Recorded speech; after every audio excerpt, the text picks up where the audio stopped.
want to just start with who we are. So as a company, RealityWorks is a company that really focuses on innovative learning tools for skills training. And so we have products every place from family consumer science to health science, agriculture, and then also in the world of trades and welding. We are really excited to talk today about how you can bring this world into farm, school to farm, and so and farm to school. So in this case, some of the things that we really hear from our customer base and just from teachers in general as we travel around are this interest in being able to have sustainability, bringing new engagement to their schools, and then really this kind of wave of farm to school is a trend right now. It's something that is coming more and more readily available. It's more and more interesting, and there's certain reasons for that. So some of those reasons, and we'll talk about that, is important. But before we get there, have a little bit of today's agenda, which is we're going to be talking about some benefits of farm to school programs. We'll then talk about how hydroponics fits well, including with STEM, and then highlighting successful incorporation of a farm to school program, and then tips on how you might start a program, as well as showcasing our hydroponic system, and then do some testimonials. So one of the things that we really have seen is this idea of bridging the gap, allowing students to come and get more of an understanding of where their food's coming from, what's happening, how is it growing, what is actually happening in that. And a lot of times it comes from this idea of, well, farming, that's the farming world, that's that world's community, but it really is connecting both the farm kid and the non-farm kid. It's connecting everyone to, hey, we all eat, we all have to, have health in our lives, and so what do we do in that world there? So just to kind of show where we come from as a company, is we came about this by asking that question, asking our agriculture teachers, asking our culinary teachers, asking our consumer science teachers, and saying, what interest do you have in this world? And really they came back with an overwhelming yes. Over 70% of those asked really said, yes, we want something that can help us grow and bring that into our classroom, bring growth into our world there. So some of the trends that we're seeing really is this idea of learning. There is a connection to STEM, and Emily will kind of talk about that, and you'll see that as we talk today. There's also this health movement of knowing where your food's coming from. Environmental factors. There's no off season when you're talking about when you have to eat and what you're doing. And so when you talk about how are you growing to be able to have that ability to always have food there. And then also local foods, from fresh foods, local business growth, and then this kind of push for this fork to farm of the nutrition and going through there. Some of that is also important there. So want to start with a profile on a teacher. So I'm going to hand it over to Emily to kind of talk about that one. Well, thanks, Jamie. So one of the stories that we discovered when we were doing some of the market research that Jamie alluded to earlier was a program out of Western Wisconsin at New Richmond High School. This picture that you see on your screen here is of Rachel Savala and a few of her agriculture students. She is a 2014 National Association of Agriculture Educators Teacher of the Year Award recipient, and she leads a nationally recognized agriculture program. And it's nationally recognized because she is highly committed to finding unique ways to engage her students in agriculture, in farm to school concepts, in healthy eating, and other related topics. It's clear after this photo that you see on your screen is from a 2018 profile of her school in the National FFA's New Horizons publication, where they outline a few of the stellar, unique things that she's doing to engage her students. And if you read the article, if you speak to her for only 10 minutes or so, it is very obvious that she is not afraid to go after what her students want, and that she is dedicated to finding unique ways to engage them. She wants to get her students fired up about what she's teaching. And over the years, she's incorporated a plethora of creative programming ideas to achieve that goal. And some of those we're going to show for you here.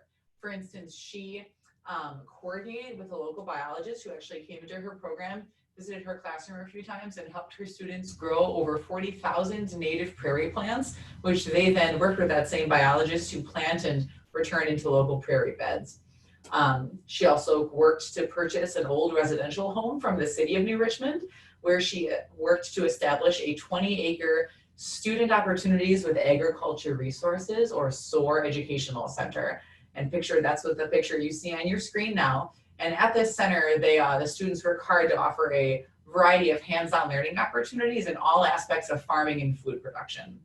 And she also established a very successful farm-to-school program that utilizes food grown by her students at the SOAR Center and in the school's greenhouse, mainly greens, fish, and beef, that they then actually contribute to their school's lunch program on a daily basis. So students at the school are eating food in part grown by their peers.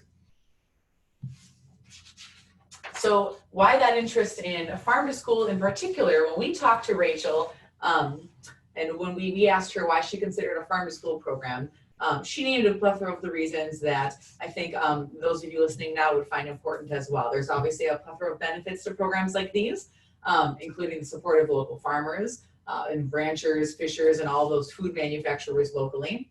Of course, it supports healthy eating and healthy food. It also gives students ownership over what they're doing and what they're learning, and provides those stellar hands-on learning opportunities that today's students really need to be engaged and to connect with what they're learning. And what they're learning when it comes to farm to school can relate to agriculture, but it can also relate to family and consumer science topics like culinary arts and healthy eating. It can relate to business and marketing. As students market the food that they grow, they're learning those awesome principles as well. In other words, the concepts addressed in farm to school programs can really expand several career technical education pathways. And the key to all of that is, of course, that student engagement. No matter what pathway you're teaching, you want your students to be interested in the lessons you're addressing. You want them to explore career options and hopefully discover a career they're passionate about. And Rachel found, and what we found as we've researched this, is that farm to school programs are one way to do that.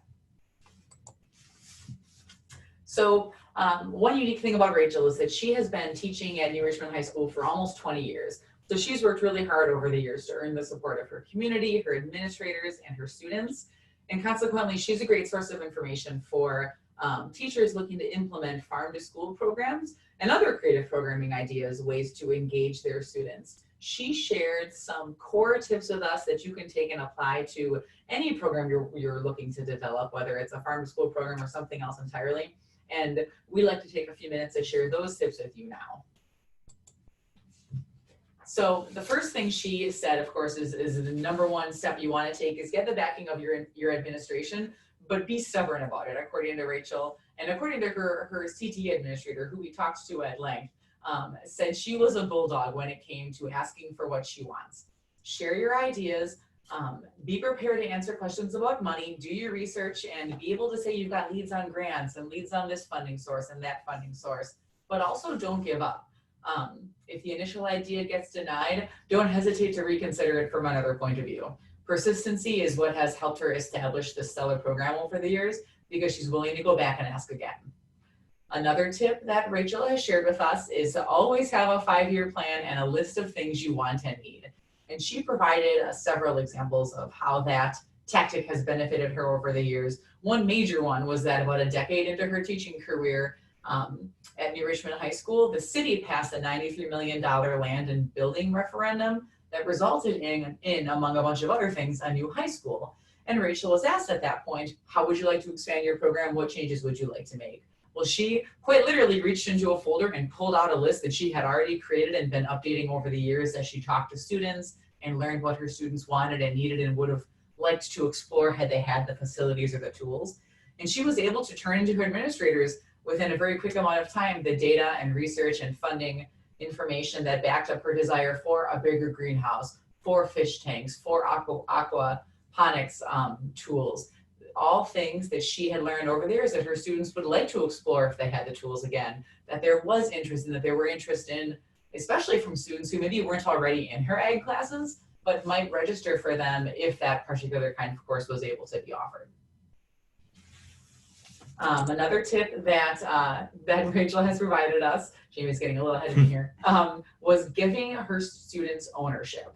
Now, one impression you might be getting as we talk about this particular Western Wisconsin program is that it is a big one, and there's a lot going on. And as such, Rachel's weeks are very full. But one thing she does is regularly enlists her students to help, mostly juniors and seniors. She's had leaders in the high school, but she enlists them to not only further explore the topic she's teaching in her classroom, but develop some really valuable soft skills.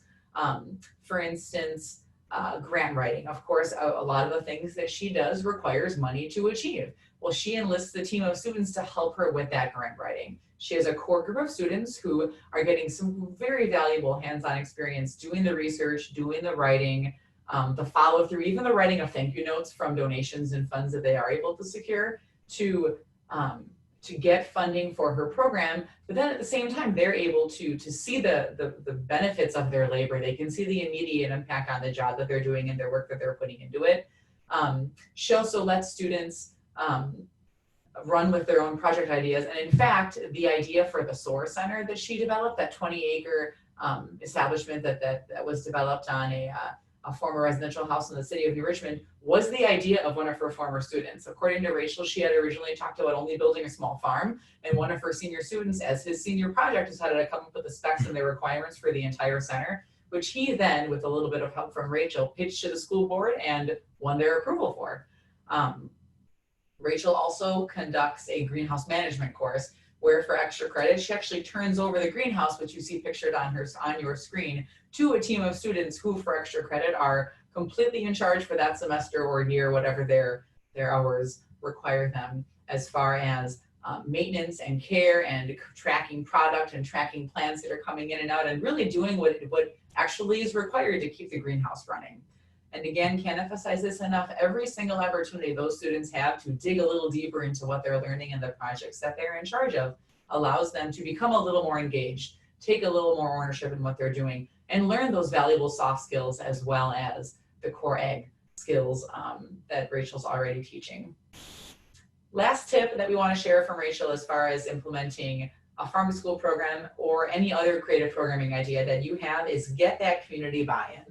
One big takeaway that I learned from Rachel after speaking with her about her program is that she never misses an opportunity to remind her students' parents, the staff at the school, and the community that, in the case of the Farm to School program, that the food they're eating is the students' hard work, that it's good food, that it's from local farms, etc.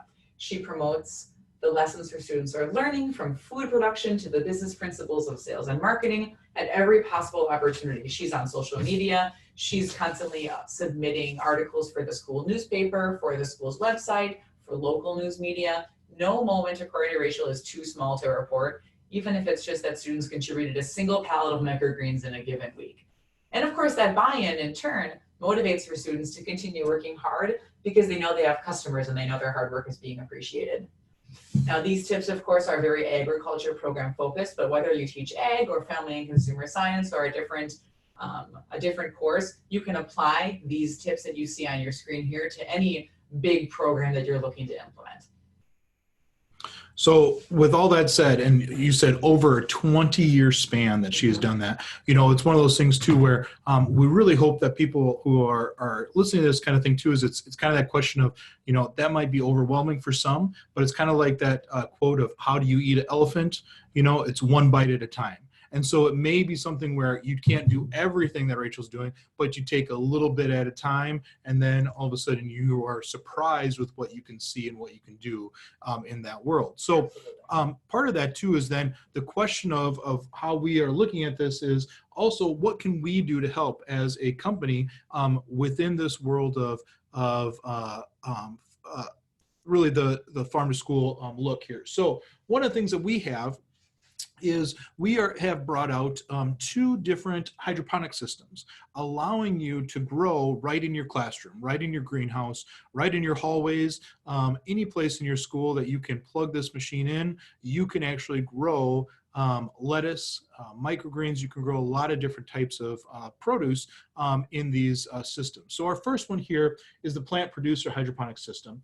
And this is a shelf unit. It allows you to have 42 plants on it, and it gives all the different features that you need in the sense of lighting. It has fans for air movement. It then has water levels sensors, so you know that it's getting enough water. And then it has a tank allowing you to put nutrients in that and feed all the different levels at the same time as well as curriculum that helps you understand what hydroponics is and how to actually grow in a hydroponic system. Now, in this case, the plant producer also is automated. So you have the ability to put in your time, your temperatures, your different features there as well, and be able to monitor your water levels, things of that nature. We also have a plant lab hydroponic system. Now, the plant lab one's a little different. It's a little smaller unit. It still is the 3-shelf unit, except for instead of the 42 plant sites, it has 33. So a little bit smaller unit. And the difference here is that each shelf has its own tank. And so when we call this the plant lab, it's really that experimentation opportunity for your students. You can grow all the same products, or you can have different types of produce growing on each level. So you can have it all the same, or you can do experiments with different types of nutrients, different types of plants as well, to see what is it that is growing best and how to do that. So these are two different types of products that are kind of push into this marketplace to help teachers, help students be able to grow these types of things that you can then use in the classroom. You can then sell to your cafeteria. You can use within your school. You can have students be able to grow and understand that ability of, okay, where is it coming from? How much can we make of this? What are we doing? Is it, what kind of different types of if it's fertilizers or things that we're using, so you have a better understanding of what you're doing before you actually go and harvest your plants. So with that said, these two different products can help in your classroom and help within the kind of the farm to school movement. And Emily has a few more kind of stories from and testimonials from beta users using these products and kind of how they see it fitting in their school. Right, thanks, Jamie. So these are products that would be really a great starting point, even if you're interested in incorporating a farm to school program into your school, because they're a great way to easily get started growing something. Like in the case of Brent Nelson, who a picture of his students is actually right there on the screen in front of you. Brent Nelson is an agriculture teacher from Illinois. He's an FFA advisor at a high school there, and they use the plant producer hydroponic system in his classroom. And he's incorporated it into a plethora of the ag courses that he teaches, from freshman students all the way to senior students. For instance, he uses it to demonstrate those plant science concepts that Jamie just referenced. He uses it to help his students compare conventional farming methods versus modern farming methods like hydroponics. He uses it to demonstrate the importance of producing more with less, which is, of course, a valuable concept these days, and to address some of those business and marketing principles that we said Rachel likes to address as well. How to market and sell produce to support, in this case, contemplating supporting selling produce to support his school's local FFA chapter. Nelson has collaborated with his high school's food service employees to contribute food that they've grown with their hydroponics unit to the school lunch program on a far smaller scale than Rachel, of course, but still the lettuce that you see on the screen in front of you, that's their very first harvest that they were able to produce about a month after getting the unit set up. And they did contribute that to their school's food lunch program, which supplemented the greens and the lunches for about a week. Now Brent tells us that he loves using his hydroponics unit to emphasize technology, emphasize those modern farming concepts with the system, especially to younger students who may not have ever been exposed to agriculture before, or they have a set idea in mind as to what agriculture is all about. And he's able to use the system to see, hey, this technology is pretty cool, and you can help food producers accomplish a great deal of things. So this is one opportunity to use a hydroponic system to really address a variety of concepts with one tool in a unique, engaging, hands-on way. Another customer that we spoke to recently was Jennifer Ebert. She is a FACS teacher from Louisiana, and she has our Plant Lab hydroponics educational system in her food science lab. She uses the system with her food science students to emphasize the importance of healthy food. In fact, she told us that until they grew a variety of mixed greens in her hydroponics unit, she had one student who didn't even realize that lettuce came in different colors until they saw what was being grown with her hydroponic system. The picture on the screen in front of you is a few of her students getting ready to incorporate the greens that they grew with their hydroponic system into healthy green smoothies. She uses that to address how you can make salads. They address topics like garnishing and things like that in her food science lab, all of which she's excited to be able to add in that component of food that hasn't been produced at the grocery store, but that her students actually are able to grow themselves and then use to prepare it, to cook it, to eat it, and so on. She's also been able to, she has said, address topics like access to healthy food. For instance, if you live in a city, if you live in a house with no yard, you don't have any soil to grow healthy food, are you able to do so? Well, you absolutely are with a hydroponic system. Eventually, Heber tells us that she sees her students using the system to grow a variety of lettuce that they've researched themselves and practice some more complicated scratch cooking skills that they'll need for her advanced food science class.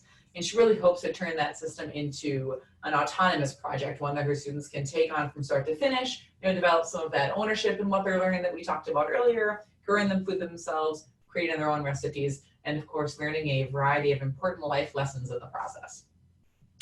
Well, thank you very much for those kind of different scenarios that you can really kind of start thinking about and getting yourself into this mode of, okay, how do we bring the farm to the school? How do we bring that into our world? One way is through hydroponics. There are other ways and there are different things, but it is one of those things where it is trending more and more towards getting students to have that hands-on learning and understanding of what is the proper type of ways to grow your food. What are things that you can do to learn how to try and kind of broaden your horizons of different foods you can eat, and then also really get that understanding of, okay, what does this do in the business sense, or what kind of careers that you could be going into? What are different things that maybe some students never even thought of before, and now it's kind of a new horizon for them, opening their eyes to new products and new things. So we want to open up, we have a few minutes left, to any questions that you might have. So if you do have any questions, just write them down in the chat area, and we will answer any questions that you may have. So I see one question here that we have, and really what they're asking for is with the with Rachel, so coming at you, Emily, here, with Rachel, one of the things that you talked about is just over that 20-year span and kind of moving into all the different projects that she had going on with her students. What is it that really kind of in this world of how did she feel that her empowering her students, what was their reaction to being able to get encouragement and being able to kind of be in charge in some of those cases? Did she talk about that at all? She referenced several times how surprised she was by the enthusiasm her students demonstrated once they realized that they were in charge of their learning in that case. The student agriculture really promotes what the student-guided learning projects, SAE projects. I'm not getting that phrasing right. But that's a big component of agriculture, and she's really embraced that concept and ran with it, from using aquaponics or hydroponics or managing their greenhouse to develop food to developing projects like the Source Center. Every time she hands over a thing to her students and lets them know you're in charge of this, I mean, there's accountability and grading and things like that to keep them, to maintain some semblance of control. They're not just completely running with it, but they're excited and they are more engaged in what they're learning. And that's a very interesting part of it too, because one of the things I would say that you see with her and with hydroponics, a great example, is it allows students to fail sometimes. And in that world of failure, which we don't always want to have our students fail, but it is a pretty clear failure if you are growing a plant and it is wilting and it is dead, that you did something wrong, all right? And that's not always a bad thing. That is sometimes our biggest failures, is where we learn the most and then we try again and try again. And having those kind of, if it's hydroponic systems or different growing methodologies in your classroom, it allows you to fail and then figure out, okay, what did I do wrong? How do I do it better next time? So that's when that STEM concept comes in too, isn't it? The trying and the failing, that is, and the analyzing and hypothesizing. what did you do? What can we tweak and change and do differently? The pH, the nutrients, the water level, all of that. Exactly. You're hitting your science, you're hitting your technology, your engineering of, hey, I did this one way, I need to do it another way now. And then even your math, okay, well, how long is it going to be to grow this? How much can I grow? All those kind of things come into that world as well. So another question, and I don't have it here, but or from somebody out in the audience here, but a question that I have heard or asked too is what is the take from the community? How do you interact with the community? What is something that maybe is a takeaway? And I know you've talked to some of the testimonials of, getting them kind of their students involved, but how do you also bring that community in to, any ideas of maybe you might bring the community in to see what you're doing in your classroom and those kind of things? Well, that's funny. We spoke to one hydroponics customer who actually keeps his, I believe he's got the lab as well, and he keeps his unit in the hallway outside of his classroom. Mm-hmm. Apparently, he sent us a picture. It's right inside the entrance to the school. So anyone who comes and goes sees this awesome piece of technology with greens growing in it, and they immediately, he says that he's getting knocks on his door all day long every day. People coming in, poking their heads in. What are you doing? What are the students doing? What are they learning?